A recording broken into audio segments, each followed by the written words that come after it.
Welcome back, everyone. Not a whole lot going on across much of West Texas in terms of the I-20 corridor. It's nice and calm. You see a little bit partly cloudy skies. You see an increase in humidity. We're also seeing that increase in those stronger wind gusts, getting up to about 18 miles an hour sustained. Gusts up to about 31 in Midland, 28 in Ozona.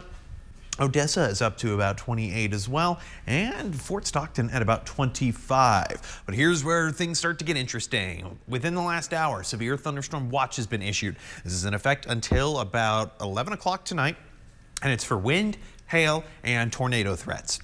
Now, the wind and hail, that's going to be the main threat. Tornado threat is low, but it's not zero.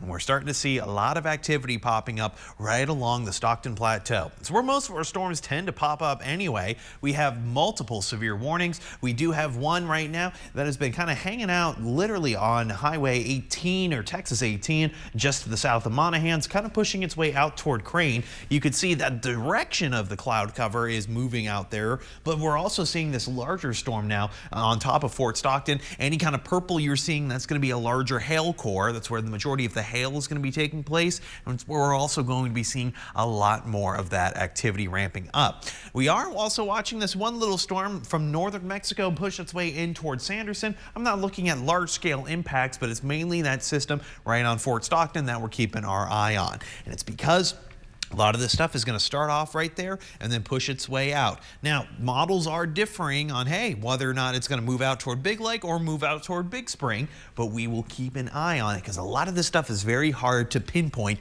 exactly when and where it's going to be taking place. Most of this stuff is going to last into the afternoon, and then, well, we don't need to worry about it. Overnight, it's going to be nice and calm, partly cloudy, 62. You still have that flow from the southeast, pulling in plenty of moisture from the Gulf, and that's going to be the case for tomorrow, too. Similar setup, similar chances for severe storms in the afternoon. Starting off the morning, a little bit on the humid side, but then we start to see those pop-up storms.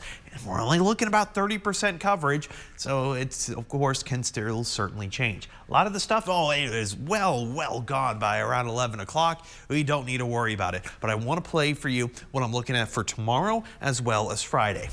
Starting off tomorrow morning, bit of that cloud cover, then, okay, similar setup right onto the northern end of Fort Stockton, northern Pecos County. That's where we can see a little bit more activity, maybe even moving into Crane County. This stuff is going to be staying pretty separated, not a whole lot of impacts for Odessa and Midland. Moves out toward about Ira Ann, but then falls apart. Storms themselves rain out. Might see a little bit of activity, maybe near La Mesa, probably northern end of Snyder, and then again, this stuff is gone. It's going to be very quick, very pop-up, very isolated.